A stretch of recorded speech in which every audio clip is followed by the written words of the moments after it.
तो इस वीडियो में हम लोग सॉल्व करेंगे एनसीईआरटी के एक्सरसाइज 6.1 का क्वेश्चन नंबर 14।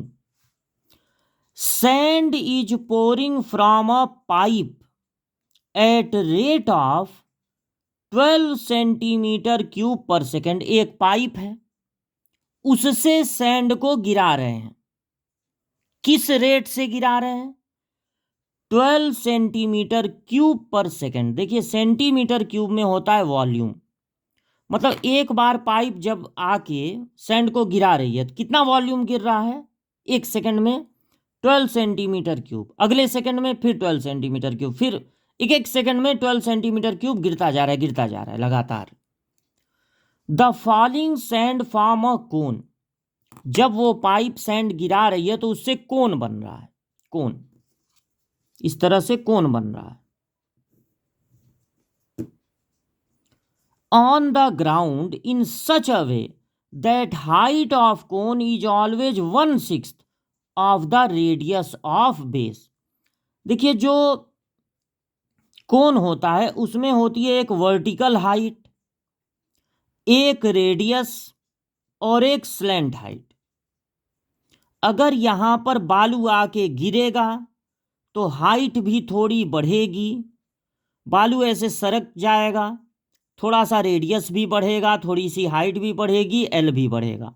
तो यहाँ पर एल हो, एच हो या आर हो, ये सब के सब वेरिएबल हैं।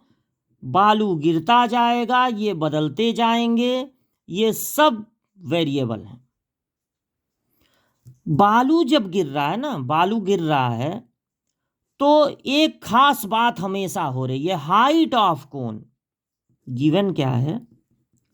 Height of cone is always 1/6 of the radius. मतलब हमेशा ऐसा हो रहा है कि जो हाइट हो रही है, भले बालू कम है ज़्यादा है, बढ़ती चली जा रही है बालू, लेकिन हर बार हाइट जो है वो रेडियस ऑफ बेस की 1/6 है। How fast is the height of sand. अच्छा, ये भी नोट कर लिया जाए, volume DV by D T. देखिए यहां पर सेकेंड है तो अपॉन टी होगा time. DV by D T volume 12 centimetre cube. Centimetre cube में क्या होता है? वॉल्यूम। सेंटीमीटर क्यूब में वॉल्यूम होता है, तो ये डीवी बाई डी टी हो गया 12 सेंटीमीटर क्यूब पर सेकेंड। अब आप कहेंगे यहां कहीं नहीं दिया है कि ये वॉल्यूम है, तो कैसे पता चला कि वॉल्यूम है? इस सेंटीमीटर क्यूब से पता चला। सेंटीमीटर क्यूब में वॉल्यूम ही होता है, मीटर क्यूब या सेंटीमीटर क्यूब में वॉल्यूम ही होता है। तो ये डीवी बाई डी टी है। How fast is the height of sand cone increase. तो क्या पूछा है? To find D H by D T. Height किस हिसाब से बढ़ेगा भैया? हाइट किस हिसाब से बढ़ेगा? When height is 4। फिर एक चीज दिया है कि हाइट 4 है, लेकिन हाइट हमेशा 4 नहीं रहेगा, वो वेरिएबल। एक समय 4 था, उसके बाद ये पता लगाना है कि वो हाइट किस हिसाब से बढ़ेगा। तो चूंकि वॉल्यूम है, इसलिए आपको पता होना चाहिए कि volume of cone V equal to होता है 1/3 pi r square h. Cone का वॉल्यूम होता है 1/3 पाई आर स्क्वायर एच। अब हमें दिया गया डीवी बाई डी टी, तो हम इसका डिफरेंशिएशन करेंगे विथ रिस्पेक्ट टू टी। एक प्रॉब्लम है यहां पे। प्रॉब्लम यह है कि आर भी वेरिएबल है, एच भी वेरिएबल है। अगर हम अभी डिफरेंशिएशन करते हैं तो दोनों वेरिएबल हैं, इनका डिफरेंशिएशन करने में डिफरेंशिएशन का प्रोडक्ट रूल लगाना पड़ेगा, यानी first differentiation of second plus second differentiation of first.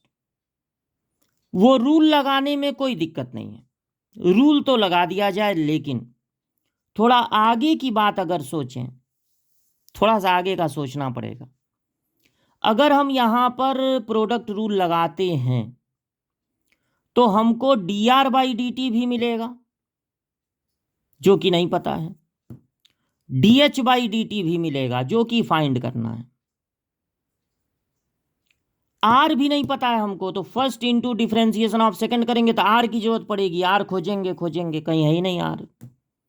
तो ये काम यहां पर बहुत जरूरी है, बहुत जरूरी है कि अगर एच दिया हुआ है और dH/dt फाइंड करना है, सारा क्वेश्चन एच के अराउंड घूम रहा है, तो ये आर यहां पर क्या कर रहा है, आर को यहां से गायब कीजिए। आर को गायब करने के लिए ही ये दिया गया है कि H = 1/6R।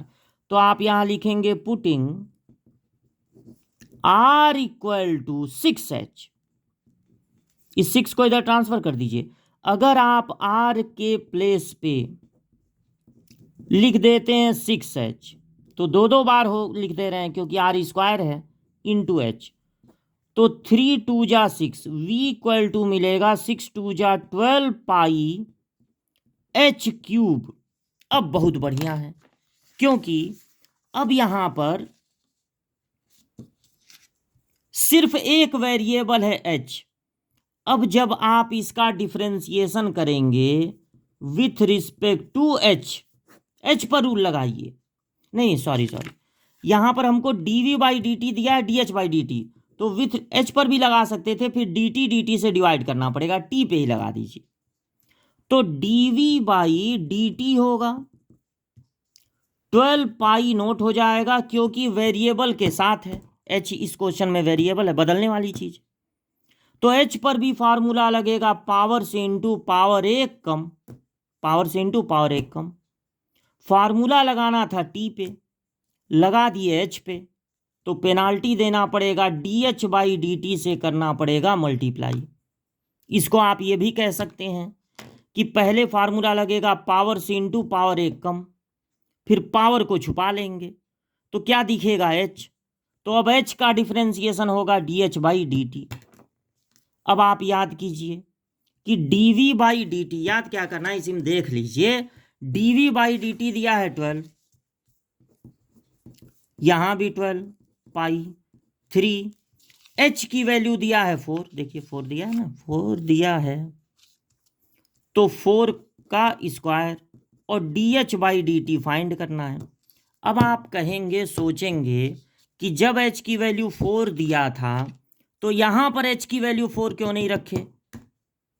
देखिए H की वैल्यू 4 दिया तो है, लेकिन हमेशा 4 नहीं रहेगा H की वैल्यू। H एक वेरिएबल है, एक समय 4 था, उसके बाद तो बदल रहा है, तभी ना dH/dt निकाल रहा है। हमेशा 4 रहेगा तो कैसे dH/dt निकालेंगे, तब वो बढ़ेगा ही नहीं, हमेशा 4, तो dH/dt 0 हो जाएगा। जब H भले दिया हो, लेकिन अगर आपने इसे नोट किया है डिफरेंशिएशन के लिए, तो किसी भी वेरिएबल की वैल्यू डिफरेंशिएशन के पहले नहीं रखी जाएगी, डिफरेंशिएशन के बाद रखी जाएगी।